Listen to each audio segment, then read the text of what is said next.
है, उपनिषद से वेद होने की जरूरत है, वेद से ब्रह्म बनने की जरूरत है। कब तक शिष्य बने रहोगे? कौन सी घड़ी आएगी जब तुम उससे आगे बढ़ जाओगे?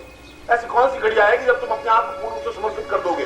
और क्या हो जाएगा तो समर्पित हो जाओगे तो क्या खोओगे? क्या तुम्हारे पास है? क्या खोने के लिए तो कुछ है ही नहीं। जो कुछ है वो पाने के लिए है। तुम्हारे पास पूंजी कुछ नहीं है देने के लिए।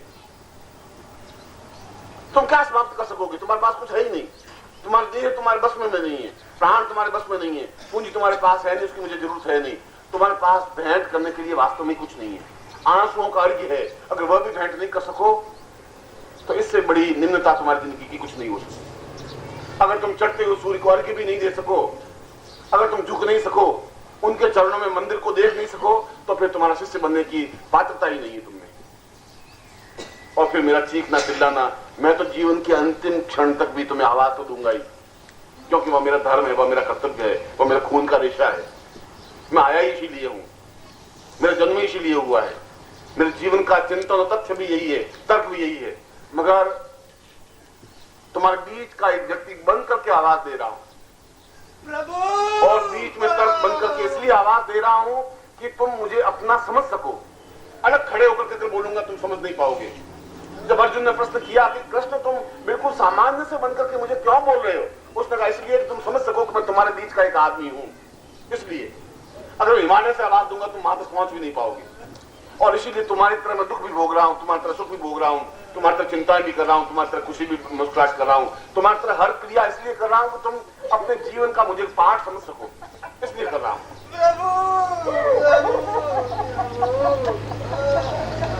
तुम बैठ जाओ स्वामी, तुम चलो।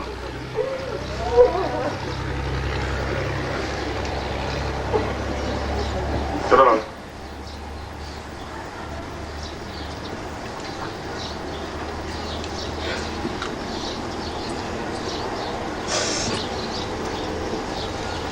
मैं तो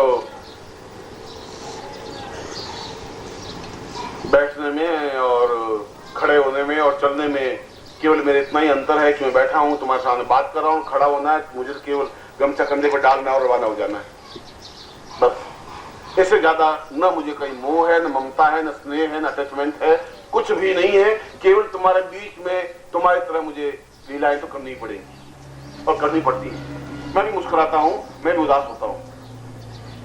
न मुझे चिंताएं व्याप्त होती हैं, न मुझे उदासी व्याप्त होती है, न मुझे जीवन में चिंता मेरे ऊपर आक्रमण कर सकती हैं। मगर मैं अगर तुम्हारे बीच की धड़कन नहीं बन सकूंगा तो मुझे मिल नहीं पाओगे, एकाकार नहीं हो पाओगे। रेत के अंदर पानी मिल नहीं सकता, पानी के अंदर पानी मिल सकता है। अगर तुम पानी हो तो मुझे पानी बनना पड़ेगा, अगर तुम रेत हो तो मुझे रेत बननी पड़ेगी। जैसे तुम हो वैसा मुझे बनकर के खड़ा होना पड़ेगा। चाहे मैं अमृत कुंड हूं तभी मुझे रेत बनकर के ही खड़ा होना पड़ेगा। और तुम देखोगे ये तो रेत है, मैं रेत हूं, ये भी तो रेत है। ये तुम्हारी आंखों का भ्रम है। आंखों का भ्रम इसलिए है कि तुम उस गहराई के साथ देखने की कोशिश नहीं करते हो कि ऐसा इतना अमृत कुंड क्यों रेत बनकर के खड़ा है, सामान्य जल बनकर के क्यों खड़ा है। जितना योगी यति सन्यासी एकदम से जिसको अर्घ्य देते हैं वो हमारे बीच में क्यों चीख रहा है, क्यों चिल्ला रहा है, क्या स्वार्थ क्या है, क्या प्रयोजन क्या है, मकसद क्या है, क्या तुमसे लेना क्या है मुझे। मैं नहीं जानता कि तुम्हारी आंखें कब खुलेंगी, और मैं ये भी नहीं जानता कि तुम्हारे हृदय की कपाट कब जागृत होंगे। मैं ये भी नहीं जानता कि मेरे किन प्रहारों से तुम्हें चेतना व्याप्त होगी, कब तुम्हारा दीपक जल पाएगा। और यदि नहीं जल पाया तो फिर एक दुर्भाग्य एक बार फिर उस इतिहास को लिखेगा कि तुम्हें एक बार फिर जन्म लेना पड़ेगा। फिर इतिहास लिखेगा कि तुम फिर मेरे पास आओगे। फिर मैं तुम्हें यही बात जो आज कह रहा हूं फिर मुझे कहनी पड़ेगी। मगर तब तक बहुत समय बीत चुका होगा। समय तो बहुत कम है, और जीवन को समझने के लिए, जीवन का आनंद लेने के लिए और जीवन की मस्ती लेने के लिए तुम्हें पात्र बनना पड़ेगा। और इसीलिए इतनी कठिन और कठोर और अद्वितीय दीक्षा। और मैं बिल्कुल भगवती जगदम्बा के चरणों में बैठा हुआ हूं। कल रात को साधना में जब बैठा तो शायद मेरे ऊपर बहुत ज्यादा मानसिक दबाव पड़ा कि तुम ये क्या कर रहे हो, ये सिद्धेश्वर दीक्षा देने का तात्पर्य मकसद क्या है, क्यों क्यों दे जा रहे हो, क्या जरूरत है इन लोगों को, ये कहां खड़े हैं, तुम सिद्धेश्वर दीक्षा कहां दे रहे हो, किन लोगों को दे रहे हो। मैं इनको समझा रहा था कि जिन लोगों को दे रहा हूं उनके लिए गुण और अवगुण और कुपुत्र और सुपुत्र की मैं गणना नहीं कर पा रहा हूं। मुझे जरूरत नहीं है। कुपुत्र हैं तब भी मेरे प्राणों से उतने ही प्रिय हैं जितने सुपुत्र हैं। मेरे प्राणों के अंश है, मेरे प्राण हैं, इसीलिए मैं इस दीक्षा देने के लिए तैयार हुआ हूं, उद्यत हुआ हूं। कल पूरी रात तो संघर्ष में मुझे बितानी पड़ी है, उन ऋषियों से भी, उन सिद्धों से भी, उन योगियों से भी, उन सन्यासियों से भी, जो आज इतना प्रयत्न सेवा करने के बावजूद भी सिद्धेश्वर दीक्षा प्राप्त नहीं कर पाए, क्योंकि इतनी कठिन कठोर परीक्षा है कि बार बार शिष्य के पास, गुरु के पास आता है, बार बार ठोकर खाता है, और जब पूर्ण रूप से मिट जाता है बीज, जब मिट्टी के अंदर मिल जाएगा तो विशाल वृक्ष स्थल बन सकेगा। तो मिटने की क्रिया ही नहीं जानते। बीज बाहर पड़ा रहेगा तो पेड़ नहीं बन सकता, पेड़ नहीं बन सकता तो छाया नहीं दे सकता, उसको मिटना पड़ेगा। तेल को जलना पड़ेगा तो दिया जल सकता है। और अगर तुम मिटने की क्रिया नहीं जान सकते, तुम समर्पण होने की क्रिया नहीं जान सकते, तो ये दीक्षा भी अपने आप में कोई तर्क नहीं रखेगी, कोई अर्थ नहीं रखेगी। फिर भी मैंने जैसा बताया कि तुम अपने जीवन में उन साक्षात देवताओं के, उस ब्रह्म के, उस तत्व के दर्शन कर सको, ये तुम्हारे जीवन का निश्चय ही पिछले जीवन का या पिछले 25 जन्मों में से कोई न कोई पुण्य की लाइन तुम्हारी जरूर लिखी होगी, तब तुम्हारी ऐसी स्थिति आ सकी है कि मेरे मुंह से बात निकली है और तुम्हें मैं दीक्षा देने के लिए तैयार हो गया हूं। क्योंकि न्यूनताओं के खाता तो बहुत लंबा चौड़ा है तुम्हारा, पर पुण्य का भी कोई न कोई खाता जरूर रहा होगा और कोई बात चली, क्योंकि उस समुद्र के हिलोर में, नदी के बहाव में जो कुछ मुंह से निकल जाता है तो कह देता हूं। वह तुम्हें अगर बोलता हूं तो 40 साल 50 साल तक बोलता रहूंगा तो बोलने का तो अंत मेरा आएगा ही नहीं। और प्रत्येक बार नवीन बात कहूंगा, शास्त्रोक्त बात कहूंगा, प्रमाण के साथ बात कहूंगा, कहानी नहीं कहूंगा। ये चीज तो तुम्हारे लिए तो सौभाग्य की बात है, और तुम्हारे लिए सौभाग्य की बात नहीं। 10-20 सन्यासियों से नहीं, पूरे भारत और संसार के सन्यासियों से भी जूझने और लड़ने के लिए तैयार हूं, तुम्हारी जिंदगी के लिए, तुम्हारे लिए, तुमसे क्यों।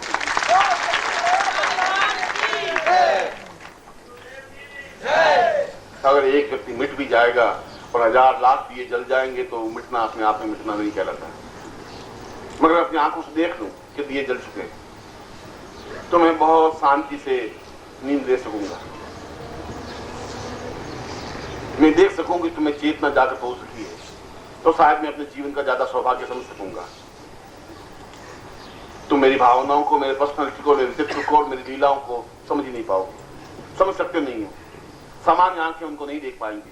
आंखों को भेद करके अंदर तक पहुंचोगे तो प्राणों को देख पाओगे, प्राणों को देख पाओगे तो तुम्हारे आंसू नहीं रुकेंगे, फिर तुम रुक नहीं सकते, फिर तुम्हारा अपने आप वेग आ जाएगा, फिर अपने आप त्वरा आ जाएगी, फिर अपने आप समर्पित हो जाओगे। और जिस दिन समर्पित हो जाओगे उस दिन जीवन में अपने आप एक नवीन गुलाब की आभा चेहरे पर मंडराने लग जाएगी, अपने आप नया सूर्योदय उग जाएगा। एक आकाश में सूर्य नहीं, हजारों हजारों सूर्य उग जाएंगे, और मेरे जीवन की सार्थकता इसी बात है। मैं तो तुम्हें सबसे, और तुम जितने भी हो उन सबसे शायद बहुत ज्यादा प्यार करता हूं। तुम तो प्यार का अर्थ ही नहीं समझते, शायद प्रेम की परिभाषा तुम समझते नहीं, मैं समझता हूं, क्योंकि मैंने जिंदगी में प्रेम किया है, प्यार किया है, पुष्पों से भी किया है, पंखुड़ियों से भी किया है, प्रकृति से भी किया है, और देवताओं से भी किया है, और दुष्टों से भी किया है। मैं उस परिभाषा को, उस रचना को जानता हूं। मैं आज तुम्हें उस सिद्धेश्वरी दीक्षा को दे रहा हूं, जिसके माध्यम से तुम्हारी केवल 2 आंखें नहीं, शरीर की 1000 आंखें जागृत हो सके, चैतन्य हो सके, प्राणों की आंखें। क्योंकि तुम्हारे शरीर के अंदर और शरीर है, उसके अंदर और शरीर, उन 7 शरीरों के आंखों को जागृतता मिल सके, चैतन्यता मिल सके, प्राण चेतना बन सके। ऐसा नहीं हो कि उसके बाद तुम फिर उसके ऊपर कपड़ा डाल दो, उन आंखों के ऊपर फिर एक काला पर्दा डाल दो, फिर तुम्हारा अज्ञानता का पर्दा पड़ जाए, फिर तुम्हारा स्वार्थ का पर्दा पड़ जाए, फिर ये आंखें कुछ नहीं देख पाएंगी, फिर वही समस्या पैदा हो जाएगी। जब एक बार अपने आप को पर्दा हटा दिया तो पूरी तरह से समाज के बीच में खड़े हो जाने की जरूरत है। वह जीवन की सार्थकता होगी, वह जीवन का आनंद होगा। और मैं सोचता हूं कि मैं तुम्हें उस अनिवर्सनीय और अद्भुत और अद्वितीय साधना को दे रहा हूं। मैं समझता हूं साधना का मूल्य क्या है, तुम समझ भी नहीं पाओगे। तुम्हें समझने के लिए अभी शायद 25 जन्म और लेना पड़ेगा, तब तुम्हें शायद एहसास होगा कि सिद्धेश्वर दीक्षा भी कोई दीक्षा होती है। अनायास और अचानक कोई चीज मिल जाती है तो उसका मूल्य मैं तो आंका नहीं जा सकता। तुम जौहरी नहीं हो। जौहरी तो वो सन्यासी हैं जो सैकड़ों वर्ष तपस्या करने के बाद भी सिद्धाश्रम में आकांक्षी रहते हैं कि कभी निखिलेश्वरानंद की नजर पड़ जाए और सिद्धेश्वर दीक्षा दे दे और हमारा जीवन धन्य और सफल हो जाए। और कल वो यही कह रहे थे और मैं उनको यही समझा रहा था कि तुम इस चीज को समझ नहीं पाओ। ये उस स्तर तक मैं पहुंचूं, इंतजार करूं, इसके लिए तो उनको 25 जन्म लेना पड़ेगा और 25 जन्म की अवधि तो बहुत लंबी होती है। मैं तो अपनी तरफ से उनको वेग दे ही रहा हूं क्योंकि तालाब का पानी रुक गया है, मुझे धक्का देना जरूरी है। मैं धक्का तब तक देता रहूंगा जब तक नदी नहीं बन जाए, और नदी बन जाए मैं नदी का वेग देख लूं तो मुझे विश्वास हो जाएगा कि ये समुद्र में मिल जाएगी।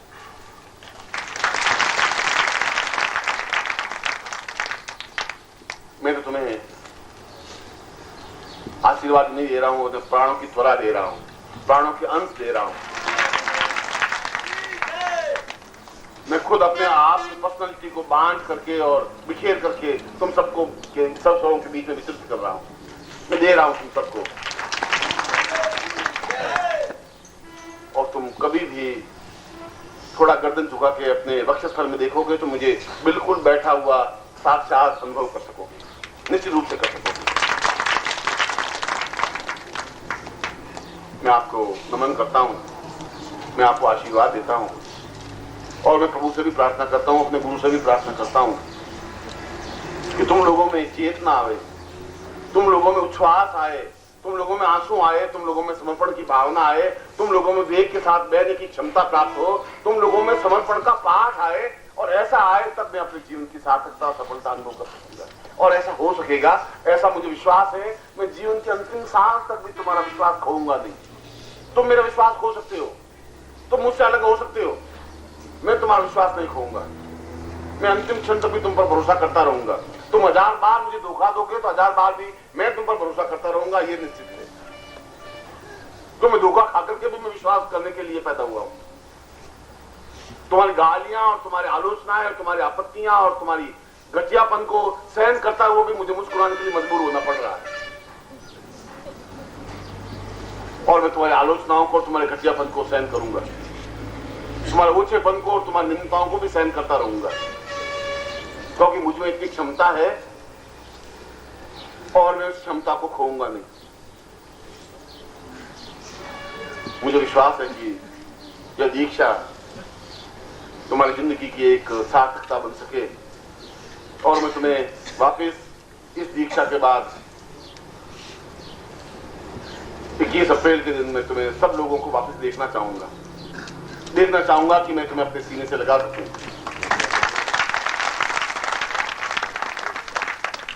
और मुझे विश्वास है कि तुम्हारे कदम रुक नहीं सकते। ये मुझे विश्वास है कि तुम मेरे बिना रह ही नहीं सकते। तुम रो तो सकते हो, सिसकियां भर सकते हो, तुम्हारे पांव में बेड़ियां तो पड़ सकती हैं, तुम रुक नहीं सकते, तुम मुझे बुला भी नहीं सकते, तुम मेरे बिना अलग रह ही नहीं सकते। संभव नहीं तुम्हारे लिए, यह क्षमता है ही नहीं तुम में, क्योंकि मैंने तुम्हें अपने प्राणों में बसाया है, अपने प्राण तुम्हारे अंदर जागृत किए हैं।